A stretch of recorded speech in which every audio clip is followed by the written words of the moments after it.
여의도 차인표. 네. 여의도 차인표님이 나와주셨어요. 유진투자증권 허재원 이사님 환영합니다. 네, 안녕하세요. 네. 어서 오십시오. 네.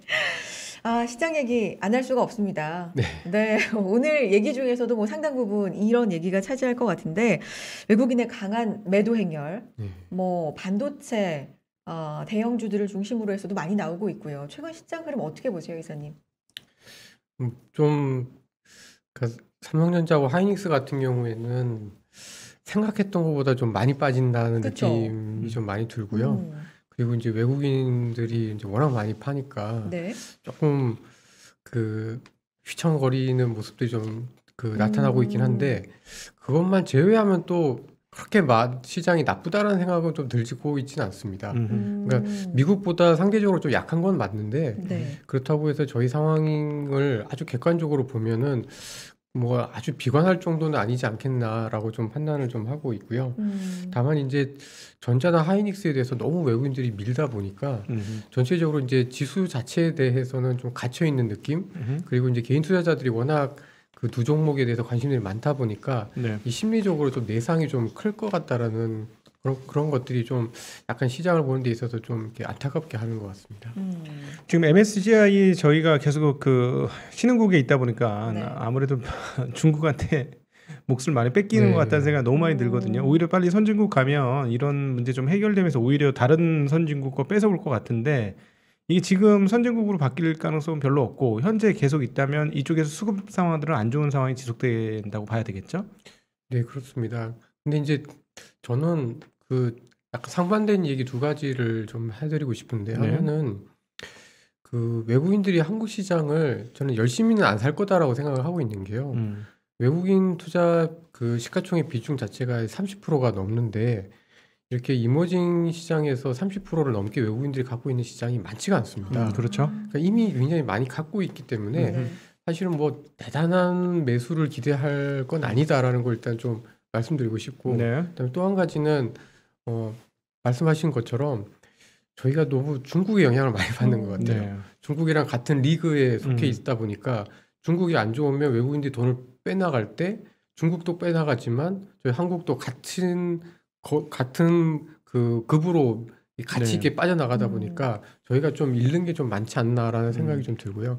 말씀하신 대로 저희가 아예 리그가 분리되면 조금 다르게 취급을 받을 것 같고 특히 이제 중국이 없으면 사실 테크 비중이 큰 나라들이 별로 없기 때문에 선진국에서는 네, 미국 말고는 사실 대안이 별로 없기 때문에 네. 저희가 조금 더 다르게 좀 취급을 받을 수 있지 않을까라고 생각을 하고 있습니다. 네.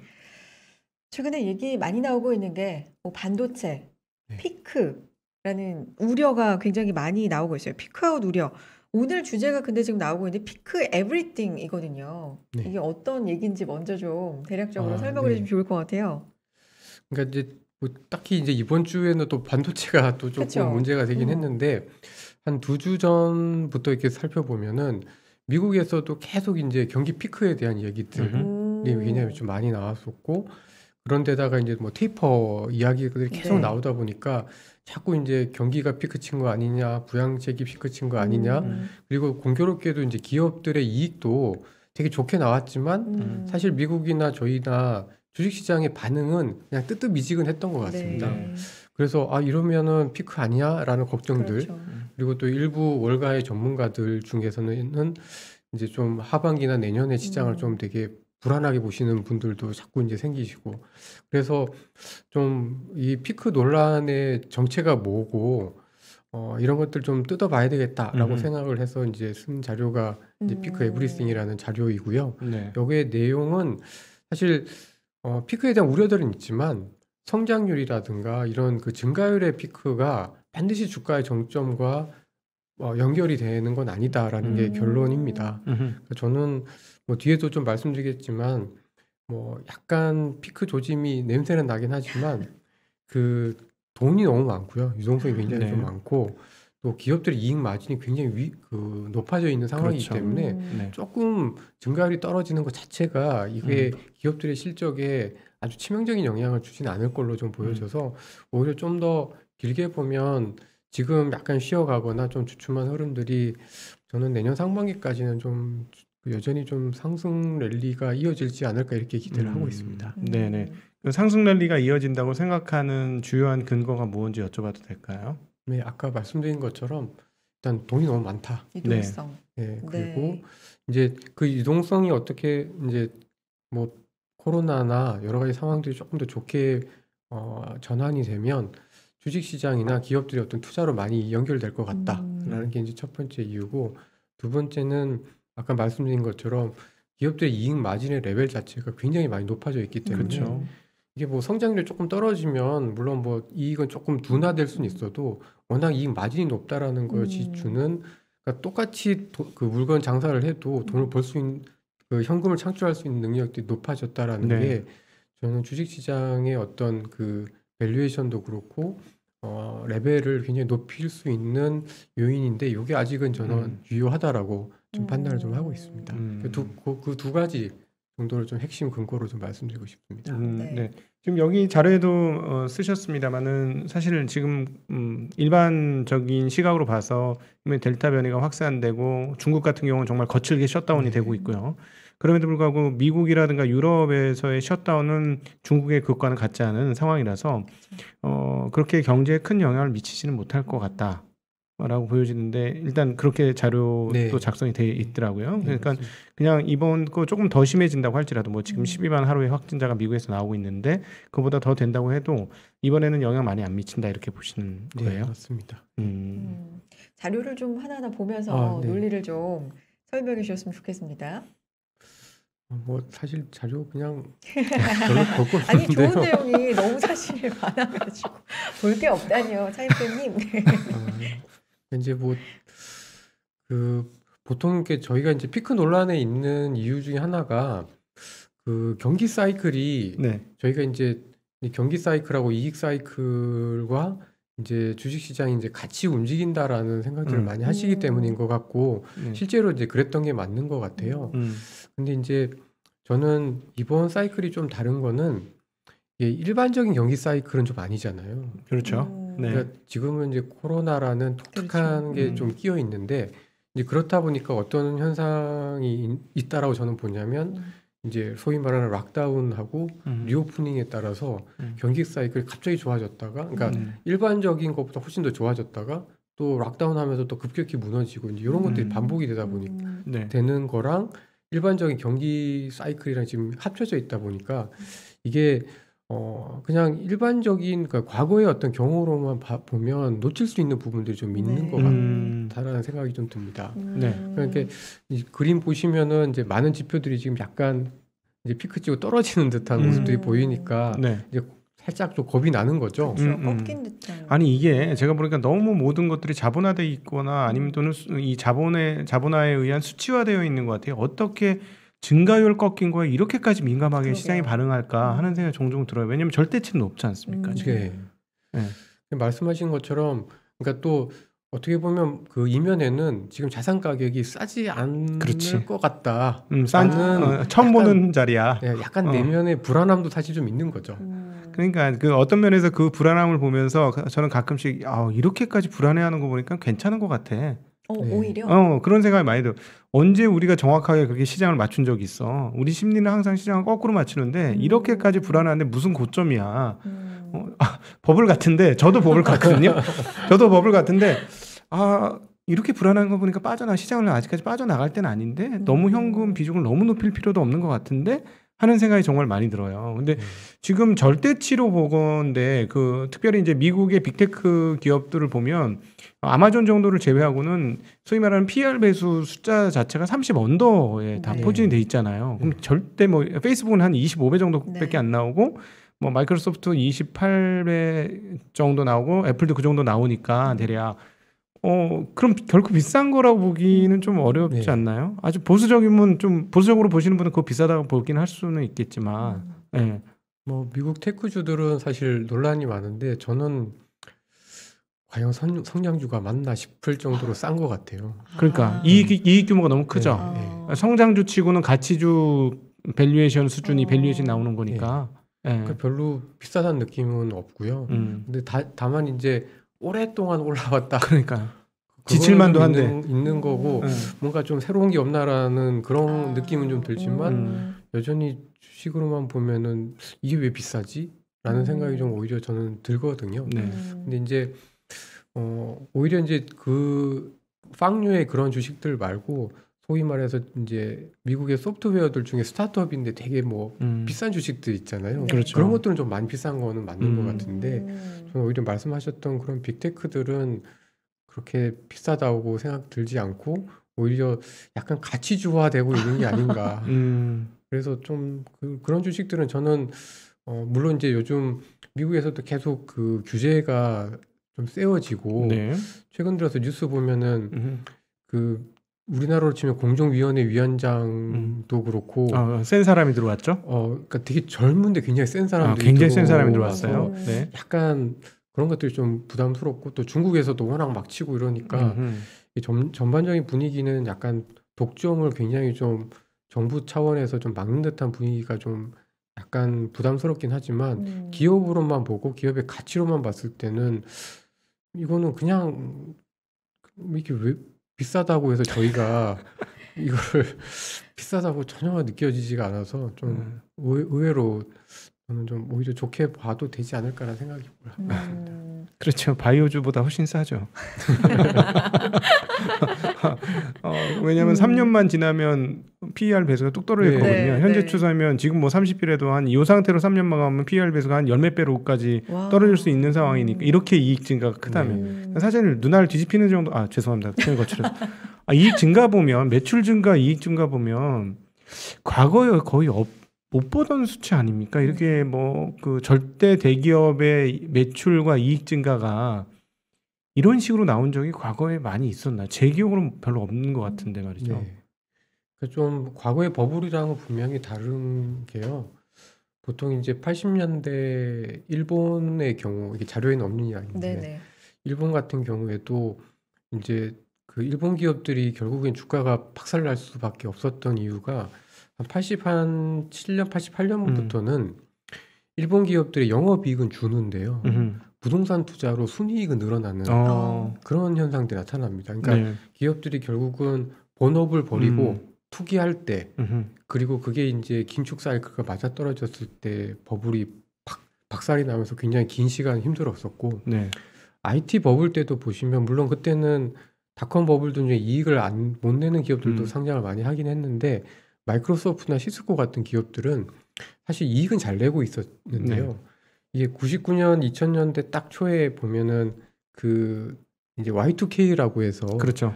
갑자기 이익이 이제 막 2배, 3배 한 해 막 나오고 2000년부터 2003년까지 이익이 없어요. 그러니까 이익이 이제 갑자기 뚝 떨어져 버리는. 네. 근데 그러면서 이제 주가도 한 2년, 3년 엄청 하락을 좀 했었거든요. 네. 근데 지금처럼 이렇게 이익이 매년 매출 20-30%씩 이익 나고 증가하고 이익도 거의 맞춰서 같이 늘어나는 이런 기업들이 버블이다. 그거는 좀 완전 다른 이야기라고 생각이 듭니다. 네. 그러니까 버블이 터질 때는 그만한 또 충분한 이유가 그러니까 뒤늦게 저희가 확인하는 거긴 하지만 네. 충분한 이유가 있었는데 지금 그런 잣대로 봤을 때는 뭐 미국의 빅테크 기업들은 아직 그런 버블이라고 또는 버블의 붕괴를 저희가 이제 예견할 정도의 상황은 아직은 없다라고 저는 좀 보고 있습니다. 자, 그러면 네. 이번 진짜 중요한 앞으로의 포인트 중에 하나가 다음 달에 고용 수준이 어느 정도 나올 것이냐. 이 부분이 진짜 중요하잖아요. 주목하고 있죠. 근데 지금 수요단에서의 고용은 충분하더라고요. 100만 이상이 일자리를 내놓고 좀 와라. 이러고 있는 참이라서 뭐 이번 지난달에 했던 94만 이상은 뭐 사람들이 네. 오케이만 하면 바로 올라올 것 같은데 이거 어떻게 보시나요? 요 다음 국면하고 어떻게 보실까요? 근데 저는 그러니까 아직은 이제 코로나 터지고 이제 사람들을 지금 뽑아 나가는 단계이기 때문에 늘고는 있는데 그러니까 저는 이제 그 고용이 아주 활발하진 않을 걸로 생각을 좀 하고 있습니다. 그렇다고 네. 해서 뭐 고용이 나쁘다라는 게 아니라 무슨 말인지 알겠어요. 네. 그러니까 예전에 이제 코로나 터지고 예를 들어서 10명 직원들을 어쩔 수 없이 해고를 했다. 그러면 앞으로 뽑을 직원들은 한 6명, 7명 이렇게 뽑을고 30%는 키오스크나 이제 기계로 이제 대체를 할 걸로 좀 보여지는데 미국에서도 네.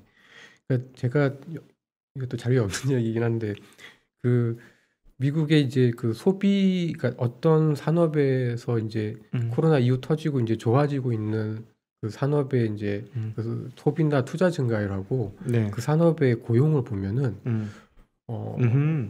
예전에 코로나 이전에는 아하. 비슷했거든요. 이격이 생기는구나. 근데 네. 이번에는 되게 틀려요. 예. 그래요. 그러니까 뭐 예를 들어서 10%그 성장을 했다, 요 산업에서. 근데 고용은 뭐 한 3%, 4%밖에 안 느는 거예요. 그러니까 이제 그게 이제 뭐 여러 가지 이유가 있겠지만 하나는 디지털화가 분명히 결정적 영향을 했죠. 그러니까 기계로 많이 대체를 하고 네. 소프트웨어로 많이 대체를 한 게 분명히 있는 것 같고, 그리고 또 뭐 한편으로는 이제 코로나가 아직은 미국에서도 남아 있기 때문에 사람들이 잘 오려고도 하지도 않고 기업 고용주도 아주 열심히 고용을 하지 않는 것도 분명히 좀 있는 것 같긴 한데, 네.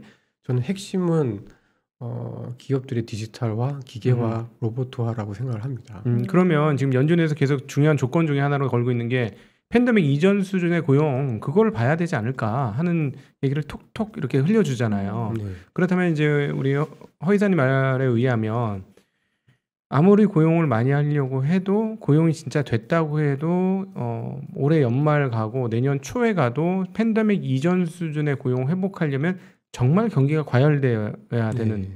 그런 상황. 그러니까 집 짓느라고 막 난리고, 그래서 사람 써야 되고 막, 그러니까 없던 직장들이 막 생겨가지고 그렇게 되지 않는 한은 쉽지 않을 거라고 지금 보시는 거예요. 네, 저는 그렇게 생각하고 있습니다. 사회 전반적인 방향이 무인화나 네.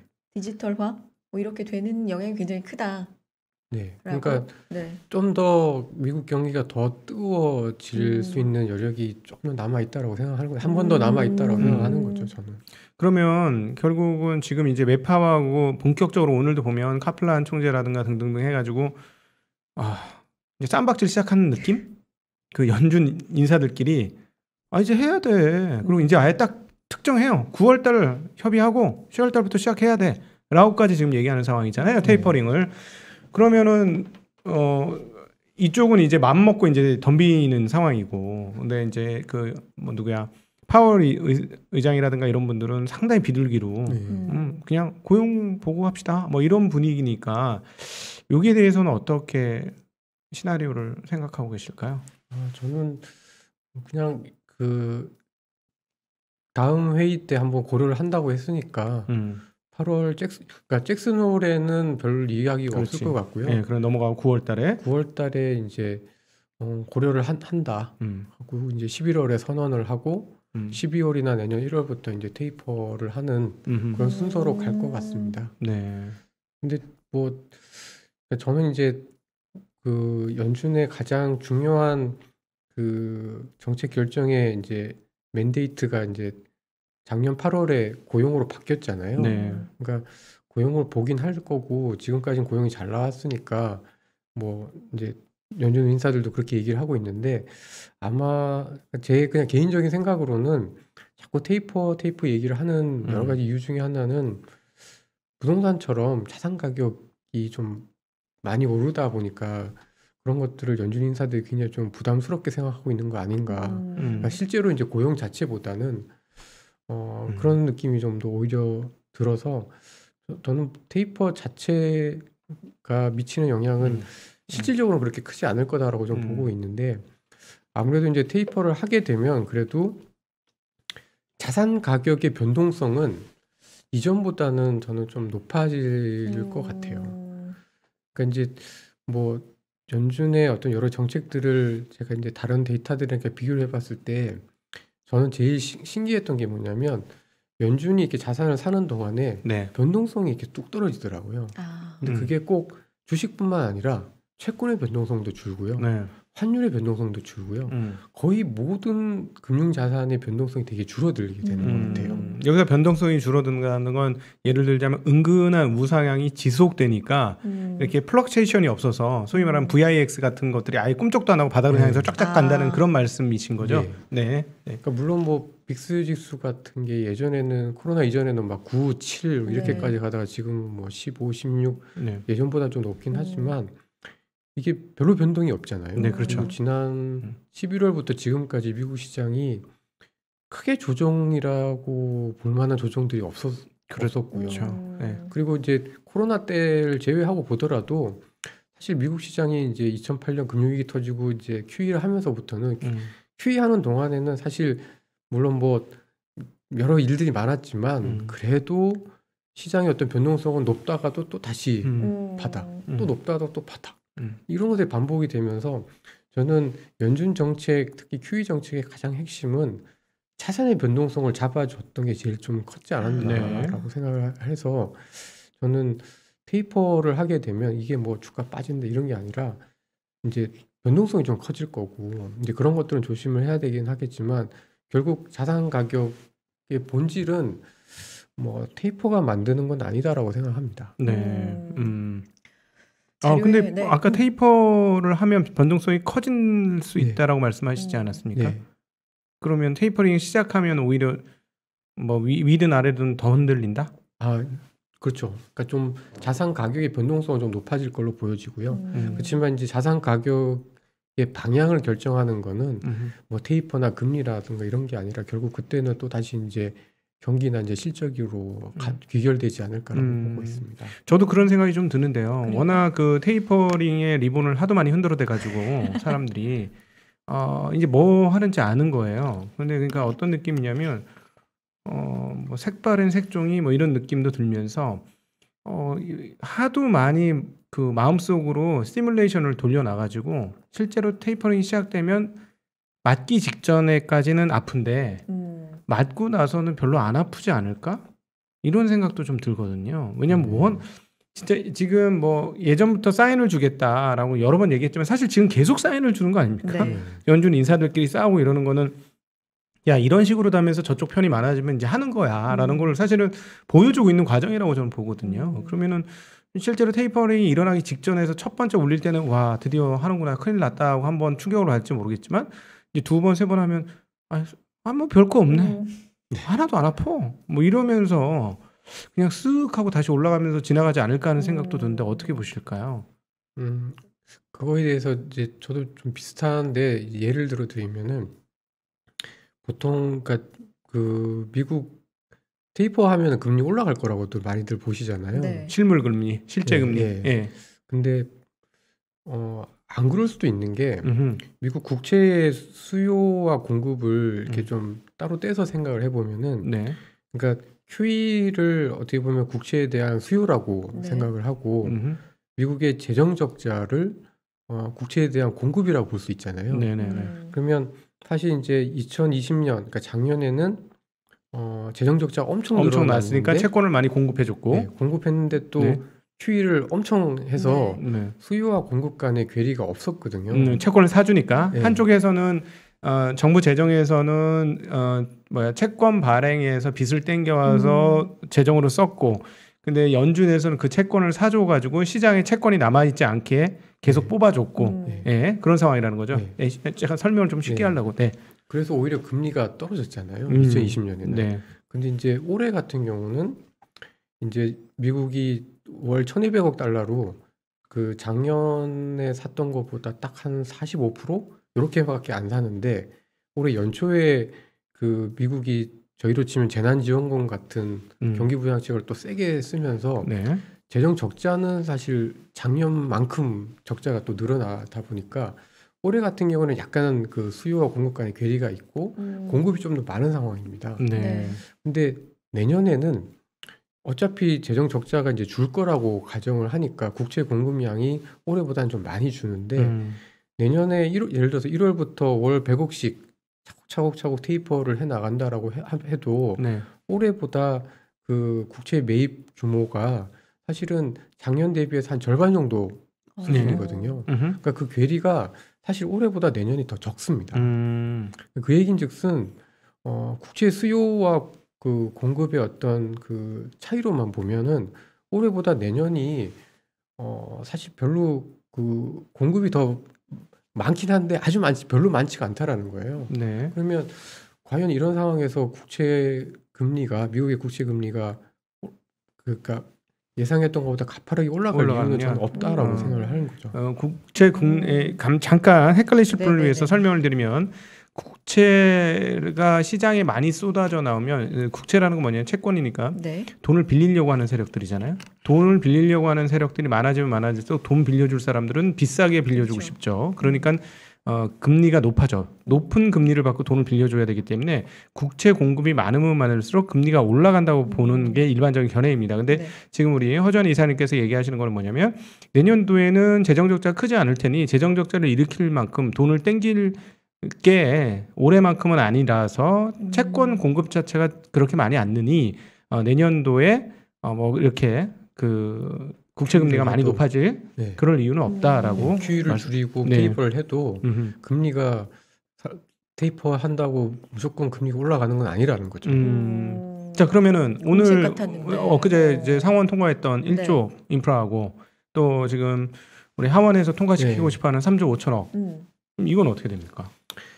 이제 그것도 일단은 지금 이제 그 원래 민주당이 아는 이제 그것을 적자 국채를 발행하는 게 아니라 이제 증세를 해서 하려고 했었으니까 사실은 이제 영향이 그 중립적인 거였었던 거고, 근데 이제 지금은 논의 과정 중에서 1조 달러짜리 인프라 투자는 증세 없이 하는 걸로 했기 때문에 공급 부담이 좀 생기거든요. 네. 근데 그 1조 달러짜리가 사실 8년 계획이잖아요. 그리고 그래서 연간으로 치면 연간 GDP의 0.5%? 네. 근데 그것도 사실 원래 하려고 했던 거에서 새로 신규로 들어가는 건 한 5,500달러밖에 안 되니까. 그렇죠. 5,500달러. 사실 실질적으로 이제 그 국채 공급이 더 늘어나야 되는 거는 GDP의 0.2~3%밖에 안 됩니다. 네. 그러니까 사실 별로 그 규모가 그렇게 크진 않은 거죠. 그래서 저는 뭐 하게 되면은 뭐 영향이 없진 않겠지만 사실 뭐 되게 좀 미미할 거다라고 좀 보고 있고, 3조 5천억 달러짜리는 그거가 전부 다 이제 국채 발행으로 가게 되면 좀 공급 부담이 좀 생길 걸로 보여지고요. 네. 근데 증세를 가정을 해서 증세로 상당 부분을 하게 되면은 사실 또 의외로 또 미국 국채 금리가 가파르게 올라야 되는 상황은 좀 피할 수 있지 않을까 그렇게 예상을 하고 있습니다. 네. 지금 많은 분들 대화해주고 계신데 뭐 워시님은 3조 5천억 달러 통과 안 하면 1조 달러 부양책도 통과 안 될 확률이 높습니다라는 견해를 또 이렇게 달아주고 계시고, 뭐 많은 분들께서 지금 사실 우리나라 금리도 지금 인상 되려는 뭐 그런 움직임도 사실 네. 있지 않습니까? 네. 한다고 테이퍼링과 했으니까. 그렇죠. 관련돼서는 또 우리나라 국내 시장도 좀 많이들 궁금해하셔서 어떤 영향을 생각을 하시는지 이사님 어떠세요, 견해가? 그러니까 사실 그 25bp 금리를 올린다고 해서 뭐 경기의 방향성이 바뀌거나 기업들의 실적이 크게 바뀌진 않습니다. 근데 이제 심리적으로 좀 불안하죠. 그러니까 돈값이 이제 조금 올라가고 이게 시작이다라고 생각을 하는 순간 그게 시그널링 효과라고 해가지고 사람들로 하여금 조금 돈이 많이 필요한 사람들은 지금이라도 좀 많이 빌려야 그렇죠. 땅값에 많이 빌려야 되겠다라고 해서 좀 조급하게 행동을 하게끔 할 수가 있고, 또 이제 그런 효과들이 좀 있는데요. 그러니까 주가 입장에서 봤을 때는 저는 오히려 그렇게 금리를 올릴 수 있다라는 것 자체는 그만큼 경기나 상황 자체가 많이 정상화된 거기 때문에 저는 뭐 나쁘진 않다라고 좀 보고 있습니다. 근데 이제 아무래도 이제 뭐 전 세계적으로 작년 올해 상반기까지는 돈을 막 풀다가 네. 이제는 경기 부양책을 이제 조금씩 거두려고 하니까 뭔가 이제 불안감은 주는데, 사실 그 상황에서 나타나는 현상은 주식시장은 올라갑니다. 올라가는데 이제 상승 폭이 이제 막 돈 풀고 해서 이제 막 바닥에서 막 올라왔을 때보다는 상승률은 좀 이제 떨어지는 그 정도의 영향이지, 이게 절대적인 어떤 방향성이나 추세에 영향은 저는 주지는 않을 거다라고 예상을 하고 있습니다. 네. 자, 그 중국 얘기 한번 살짝 하시죠. 네, 중국 자료도 가지고 오셨기 때문에 이것도 궁금해요. 지금 이제 보니까는 일단 중국 문제 얘기하면 일단 우리가 중국을 잘 이해를 못하는 게 제일 큰 것 같아요. 네. 이게 이제 사회주의 국가 시스템이 자본주의하고 섞여 있기 때문에 얘들 네. 지금 도대체 뭐 하는 거야?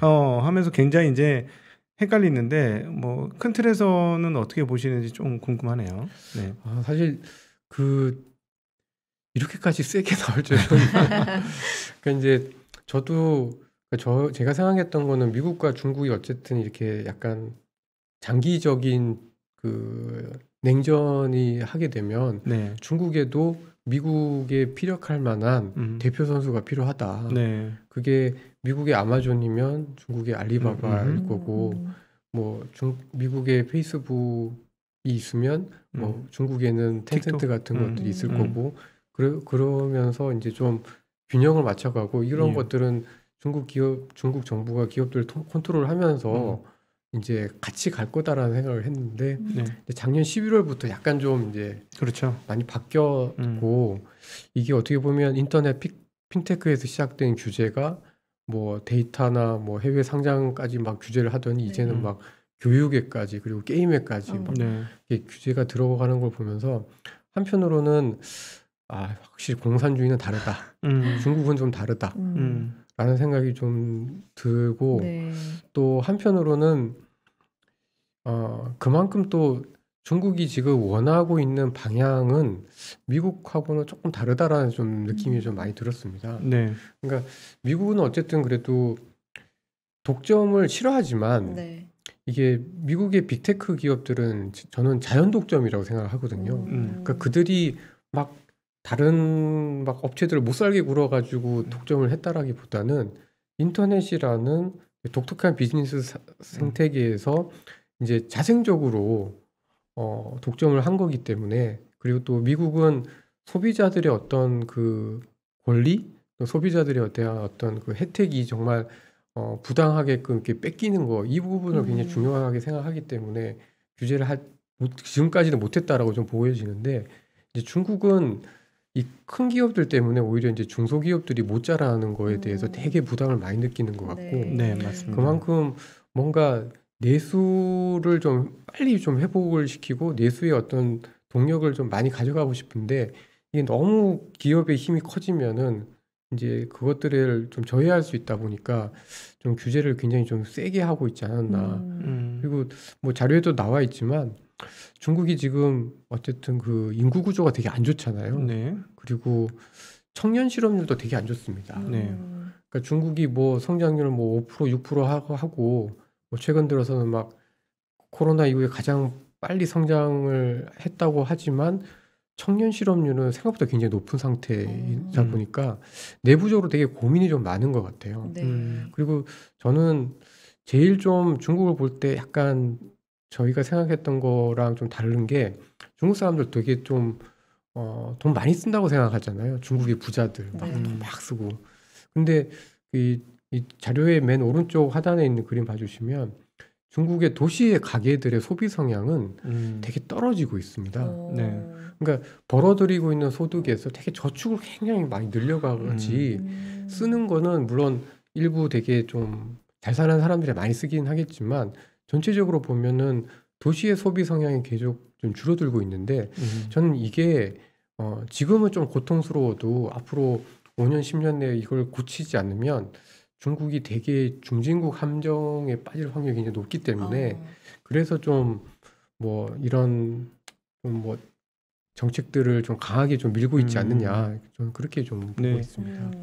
저도 이제 최근에 이제 이 중국이 하도 움직여서 공부를 안 할 수가 없어서 해오고 있는데 멘탈리티는 이거더라고요. 그러니까 작년 10월인가에 이제 발표를 했는데 중국은 드디어 소강사회, 샤오캉 사회를 달성했다. 국민 소득 1만 달러를 달성을 했기 때문에 이제부터는 샤오캉 사회를 달성했으니 그 다음 스텝인 공부, 함께 부자가 되는 공부 세상으로 가야 된다라는 게 이제 주요한 이제 모토가 된 거예요. 근데 그거를 하려고 하다 보니까 누구는 너무 잘 사는데 누구는 너무 어렵고 그리고 애 키우기도 힘들고 격차 사회가 너무너무 벌어지고 그러니까 소위 말하는 공부하고는 전혀 상관없는 샤오캉은 됐지만 빈부격차가 너무 심해져서 이거를 맞춰야 되는 이런 상황. 그래서 딱 그 멘탈리티를 듣고 나니까 그 다음에 이루어지는 모든 규제나 이런 것들이 이해가 되더라고요. 그러니까 얘네는 그걸 이루어야 되는 거지. 자기의 특색 사회주의를 이루려면 그렇게 가야 되는 거죠. 그러니까 이제 계속 하는데 문제는 뭐냐면 주식시장을 모르는 거죠.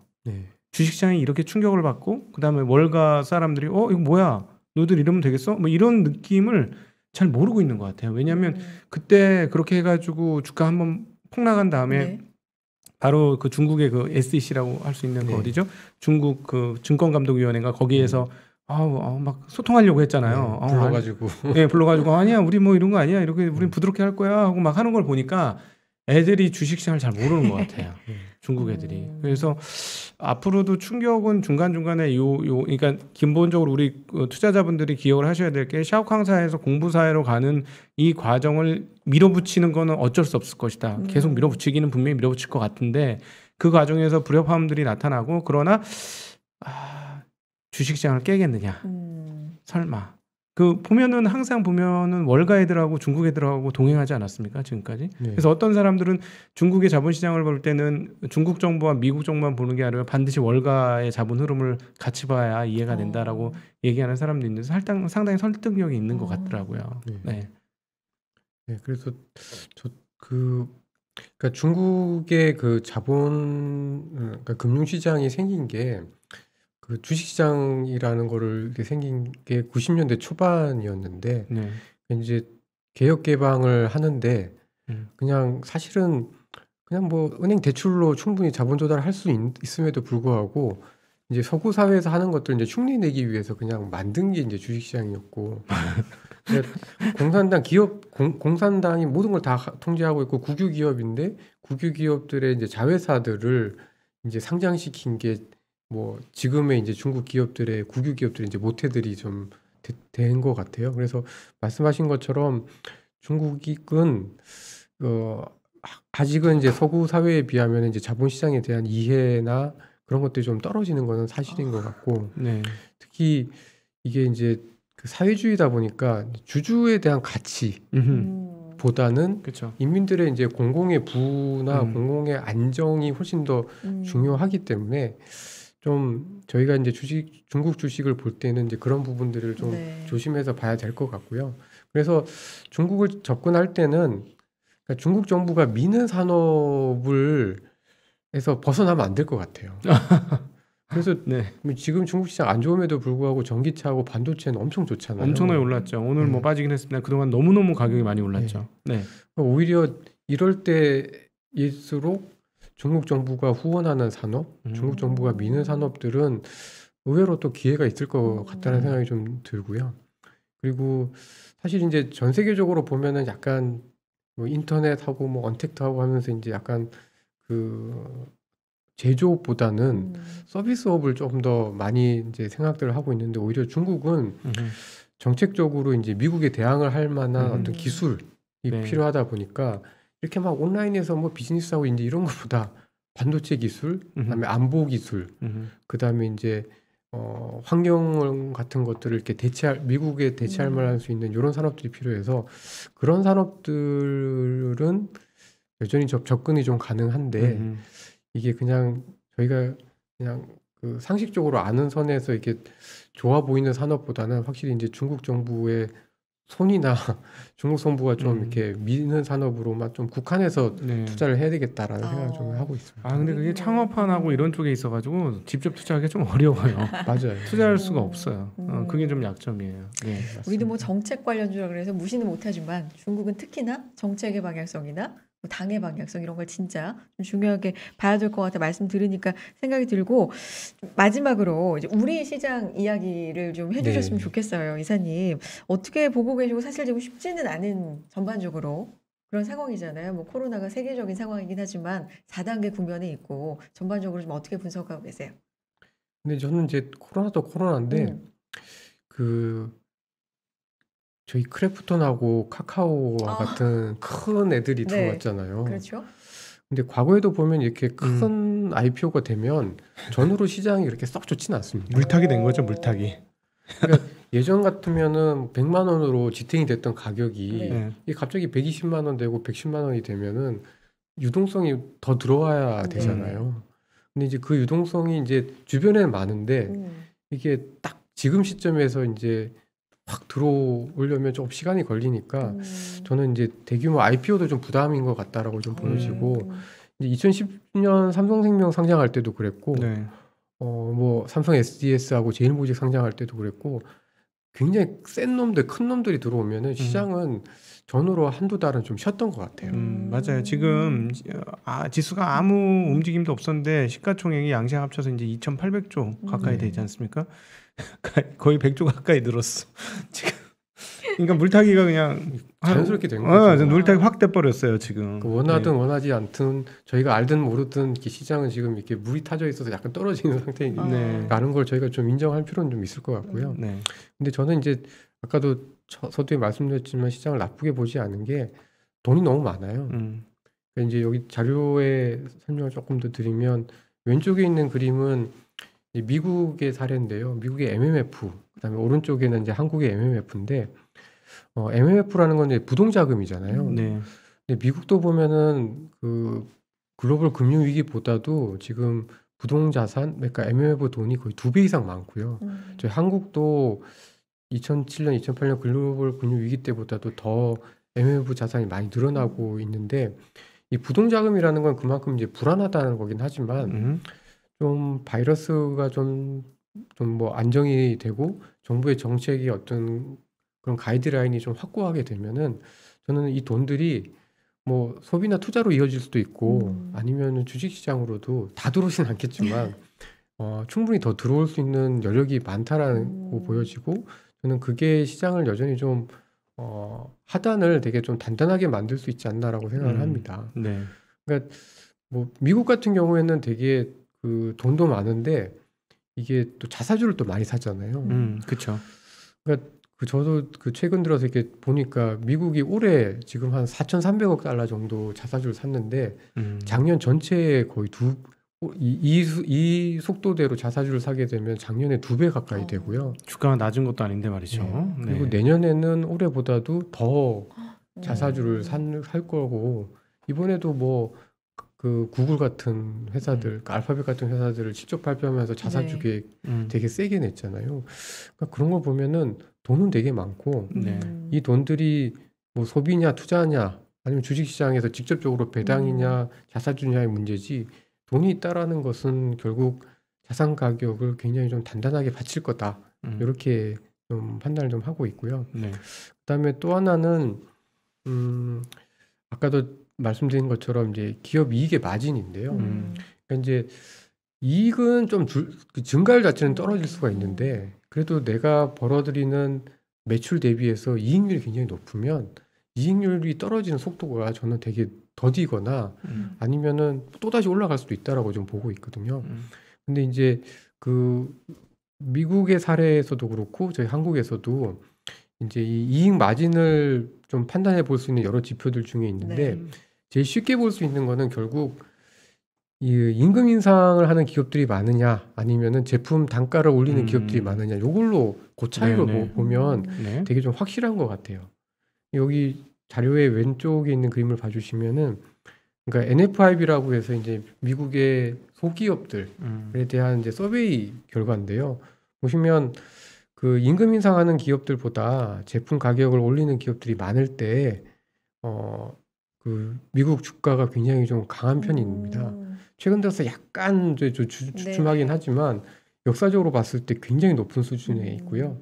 여기 오른쪽에 보시면 여전히 임금 인상보다 가격을 올리려고 하는 그러니까 그만큼 매출이 더 좋아질 것으로 예상이 될 수 있는 상황이 아직은 좀 더 유효하다라고 좀 보여지고요. 한국도 마찬가지입니다.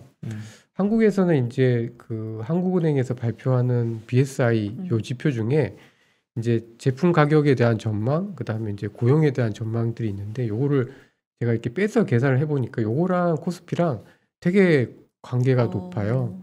그러니까 뭐 사실 기업들이 고용을 많이 해주면 좋긴 하겠지만 고용보다는 제품 단가를 올리려 그 계획이 많은 기업들이 많을 때 결국은 여전히 이제 기업들의 이익은 좋다라는 건데요.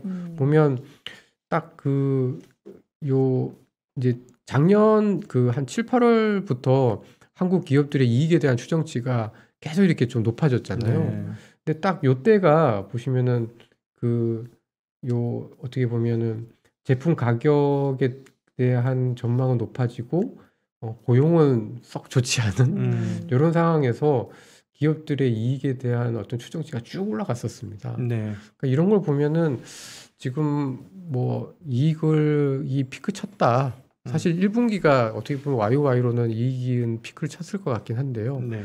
예전에는 이제 저희 한국이 이익의 사이클이 딱 2년이었던 것 같아요. 네. 2년이나 1년 반 정도. 네. 그 2년 정도 이익이 확 좋으면 그 다음 2년은 무조건 안 좋아서 적자까지 갔다가 네. 또 다시 올라가는. 근데 지금은 이렇게 이익의 마진이 높다라는 것 자체는 약간 성장률이나 기업의 매출 증가율이 좀 둔화가 돼도 이익이 둔화가 되는 속도가 굉장히 더디거나 아니면 그래도 굉장히 높은 수준에도 유지가 될 수가 있기 때문에 적자로는 안 간다라는 거예요. 이익률이 높아졌으니까. 네. 네. 그러면은 여전히 이제 시장은 뭐 조금 주춤할 수는 있어도 다시 한번 갈 수 있는 여력들이 저는 좀 아직은 좀 남아 있다 이렇게 좀 판단을 하고 있습니다. 최근에 계속 물건값이 네. 올라가고 있어요. 오늘은 원유 가격, 우유 가격이 올라갔다 그러고 지난번 라면 값이 맞아요. 올라가고 계속 올라간다는 뉴스가 과거보다 조금 더 많이 포착되는 건 사실인 것 같습니다. 네. 네. 그러니까 주변에서 보면은 월급 올랐다는 사람은 별로 없고요. 그러게요. 그러니까 월급 빼고 다 올랐다라고 하는데 그 이면에는 기업들이 그걸 다 가져가는 거죠. 나쁘게 네. 얘기하면. 네. 근데 아유, 이제 참 그런 거 우프다. 생각하면은 뭐 네. 우픈 사실이긴 그쵸. 하지만 저희가 한국 기업들의 어떤 이익에 대해서 너무 걱정할 필요는 없지 않겠나라고 저는 보고 있습니다. 네. 그래서 이제 마무리를 하면서 어떻게 네. 좀 구체적으로 대응을 해봐야 되는지와 섹터 전략도 아, 좀 네. 세워주시면 좋을 것 같아요, 이사님. 저는 그냥 되게 심플하게 생각합니다. 네네. 그러니까 지금은 약간 그러니까 코로나 때문에 조금 고생하는 것들도 남아 있는데 또 그렇다고 해서 뉴스에 보면은 이동량이 막 줄진 않았잖아요. 이제 사람들이 막 익숙해지기도 하고 그래서 약간은 지금은 완전 뭐 언택트도 아니고 완전 컨택트도 아닌 이렇게 중간 단계인데 그래도 그 저희가 이제 1차, 2차, 3차 때 코로나19 유행을 하면서 공통적으로 셌던 업종들은 지금도 되게 센 것 같아요. 대표적인 게 이제 소프트웨어 업종, 그다음에 네. 제약 바이오 업종, 2차 전지를 비롯한 화학 업종, 그다음에 IT 쪽에서는 어떨 때는 그 3차 유행이 있을 때는 반도체도 나쁘지 않았는데 사실 1, 2차, 3차를 다 합쳐봤을 때는 IT 가전, 그다음에 IT 하드웨어, 그다음에 코스닥에 있는 기업들이 되게 좋았었거든요. 네. 그래서 저는 지금은 약간 한쪽으로만 치우치기보다는 둘 다 가져가되 그래도 바이러스가 그동안에 유행했었을 때 강했었던 섹터들로 가져가는 게 조금 더 유리할 것 같다. 그렇게 좀 보고 있고요. 근데 뭐 지금 당장은 아니지만 3분기 이후 그러니까 한 9월이나 10월 달에 그래도 이 델타가 좀 진정이 된다라고 보면은 지금 막 그 뭐 소비주들이나 뭐 그다음에 이제 그 은행 보험과 같이 금리와 조금 더 연동될 수 있는 업종들은 저는 4분기에는 또 좀 기회가 있을 걸로 그렇게 좀 보고 있어서 지금 일단 지금은 뭐 바이러스가 있을 때 공통적으로 강했던 뭐 제약 바이오, 소프트웨어, 2차 전지 쪽으로 가되 이제 조금 더 가격이 싸지면은 소비나 은행 보험도 저는 같이 가져가서 이렇게 좀 같이 가져가는 바벨이라고 많이들 부르시긴 하던데 이제 그런 쪽의 전략이 유효하지 않을까 이렇게 예상을 하고 있습니다. 네. 아주 싼 주식하고 성장 주식을 같이 담으라는 같이. 말씀이시네요. 네. 네. 자, 오늘 이렇게 이사님하고 한 시간은 아쉽지만 여기서 좀 네. 마무리를 할까요? 자, 지금 인포맥스 라이브 일부 함께 하셨고요. 자료들 인포맥스 라이브 게시판에 올려놓겠습니다. 활용해 주시기 바랍니다. 여의도 차인표 유진투자증권 허재원 이사님과 여기서 인사 나누죠. 이사님 고맙습니다. 감사합니다.